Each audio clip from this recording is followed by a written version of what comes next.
Greetings, sports fans and Regis alumni. My name is James Kennedy. I'm coming to you live from Regis High School with an update on the 2022 Young Alumni Challenge. We are deep into the tournament now. We've entered the round of the Faithful Four, and we have the class of '07 facing off against the class of 2015 and the class of '06 facing down 2016 in the second to the last round of this tournament, and we're very excited for what's to come. We'll get to predictions in just a minute, but before we get there, I just want to call out that in addition to the main competition where we look to crown a winner, put their name on a plaque, invite them to a barbecue, we're also running a secondary bracket. Think of it as the NIT of the Young Alumni Challenge. The Two Coins Club is now live, and there are 4 classes competing for a secondary prize, also with the ability to join us at a barbecue in the summer. So good luck to those 4 classes. And last but not least, we will also welcome the first class to 100% participation to join us in the quad this summer for burgers and beers. So plenty of opportunities with good participation to win a great prize. You can give at regis.org/give. You can give to us on Venmo. We're at Regis High School, or on PayPal. All right, so before we get to Mr. D. McKelly, our Young Alumni Challenge superfan, I want to share my own picks for the Final Four round. I'm kind of liking '07. They're trailing right now, but I always like a good underdog. And I'll also point out that they won the prior round by almost 20 percentage points. So I think they have more fuel in the tank to unleash before the end of this week. So good luck '07 and their competitors 15. On the other side of the bracket, I'm favoring the class of 2016. They were dominant last year, reaching 60%, and I think they also have a lot of potential to come out and show us by the end of the week. So 2016, good luck, same to '06. Those are my picks. With that, I'll turn it over to Mr. Eric D. McKelly. Well, James, thanks so much for introducing me. I'm thrilled to be back for the March Madness and the Faithful Four. All right, we've got 2 incredible matchups. So we're going to start with the first one, the class of 2007 against the class of 2015.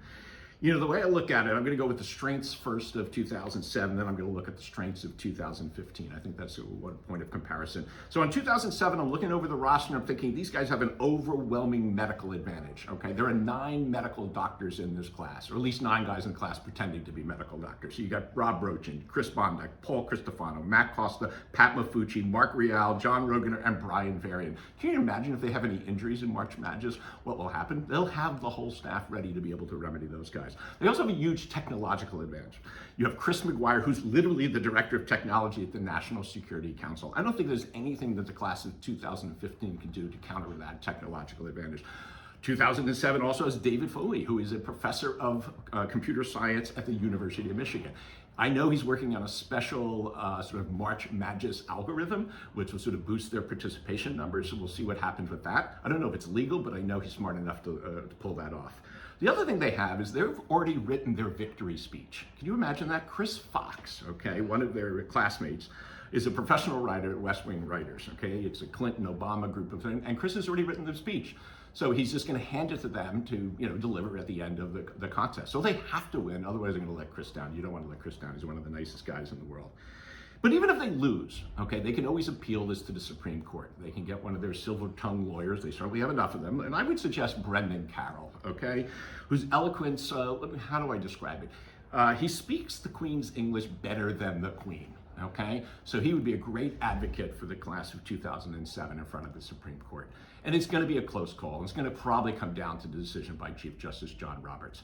Lo and behold, who is his top clerk? Dennis Howe from the class of 2007. There's no way that he's going to rule against Dennis.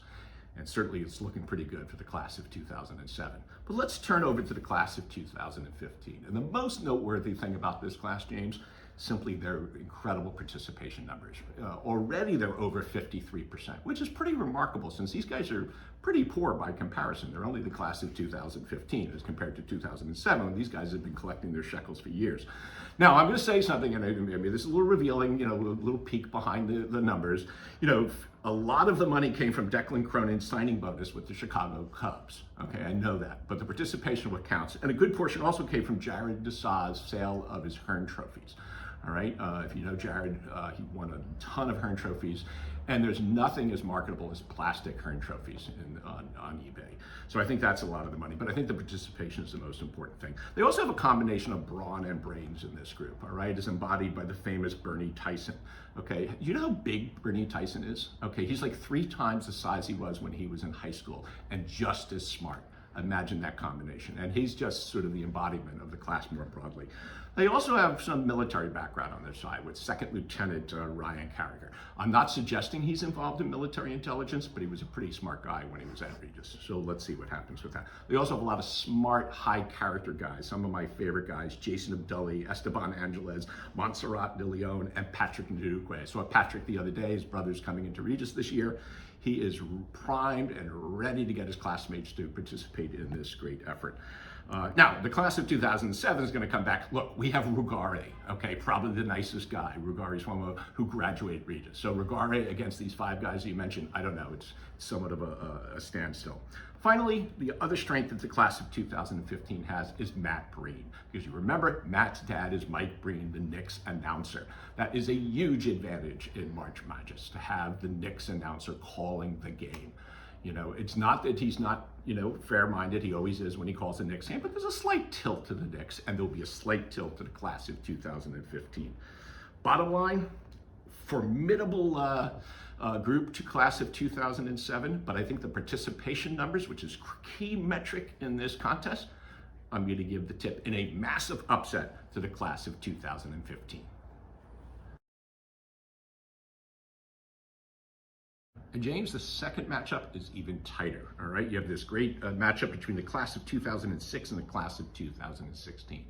I'm going to give this a straight up matchup analysis, okay? First thing you've got going, you've got great front court for the class of 2006. You have the Alvarez triplets, Abel, Danny, and Oscar Alvarez, phenomenally talented young men. But they're going to be countered by the class of 2016 triplets, the O'Brien, Charlie, James, and Slater, okay, who also go with a very, very good backcourt of Tim and Blaze Haddad, all right? So they might have a slight advantage in terms of that. Then you have the nautical battle between the two groups, all right? You have, in the case of 2006, you have Tommy Capolonga, who's promised a victory flotilla on the Staten Island Ferry. Remember, Tommy's dad was a captain on the Staten Island Ferry. Now, 2016, not to be outdone, has Massimo Morreale countering with a Navy aircraft carrier. He's a recent grad of that, and he has very good connections there. Tommy Capolonga is going to come back and get Colin Jost, his fellow Staten Islander, to give him one more boat so that they can win this nautical battle. We'll see. It's going to be epic. All right? Then you have the battle of artistic expression. On the one side, from the class of 2006, you have people like Danny Nicola, who's the content manager for Hulu, responsible for Normal People, The Handmaid's Tale, and High Fidelity. That's quite a record, okay?